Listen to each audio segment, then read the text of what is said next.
నిర్మల్ జిల్లా కేంద్రంలోని పాత నటరాజ్ మిల్ దగ్గరలో దొంగలు రెచ్చిపోయారు. మహిళా మెడలోంచి గోల్డ్ చైన్ చోరీకి యత్నించారు దొంగలు. అదే సమయంలో స్పాట్ లో ఉన్న యువకులు అప్రమత్తమై ఒకరిని పట్టుకోగా మరో ఇద్దరు దొంగలు పరారీ అయ్యారు. పట్టుకున్న దొంగను చితకబాది పోలీసులకు అప్పగించారు. దొంగను పట్టించిన యువకులను అభినందించారు పోలీసులు. ఘటనపై కేసు నమోదు చేసి దర్యాప్తు చేపట్టారు.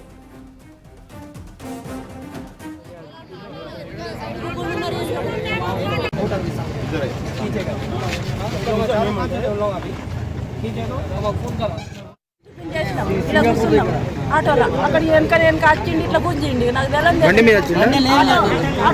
నేను చెప్తాను. టిఫిన్ చేసినాక ఆటోలు ఎక్కినాక వెళ్తాం అనే టైం మా వాళ్ళు ఇద్దరు యూరింగ్ పోయారు. మా జెంట్స్ యూరింగ్ పోయినాక మళ్ళీ మేము ఇటు పక్క కొంటున్నాం. వేరే వాళ్ళు నిద్ర మా అన్న నేను నిలబడి ఉన్నాక వెనకకి వెళ్ళి వచ్చిండు చైన్ ఎక్కిండు. అవ్వా వాన అంటున్నాడు.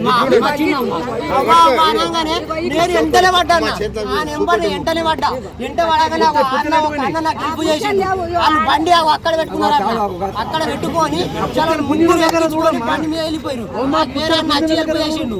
బండికు తమ్ముడు అలాగానే బండి వెనక పోయినా నేను పోయినాక వాళ్ళకందరూ ఫోన్ చేసిండు. అన్న ఫ్రెండ్స్లకు వాళ్ళ దొరికి వాళ్ళిద్దరు ప్రాణాల్లో ఉన్నారు. ఇద్దరు ఒక్కటి దొరకబట్టింది. సాయి అనే మహారాష్ట్ర యువకుడు శాంతినగర్లో గల సమీపంలో హెడ్ క్వార్టర్స్ సమీపంలో మన హనుమాన్ టెంపుల్ దగ్గర సుబ్రహ్మణ్యం హోటల్ ఇనూస్ అనే ఒక హోటల్ సమీపంలో ఒక సోమబాయ్ అనే మహిళపై మెడలోంచి చైన్ స్నాచింగ్ చేసి పరిగెత్తగా మా పిల్లలు మా యువకులు ఇక్కడ ఉన్నటువంటి సల్మాన్ అలాగే సోయల్ మన షేరు ఇలాంటి పిల్లలందరూ మా గల్లీ పిల్లలు మా గల్లీవాసులందరూ కలిసి వీళ్ళని వెంబడించి పట్టుకోవడం జరిగింది.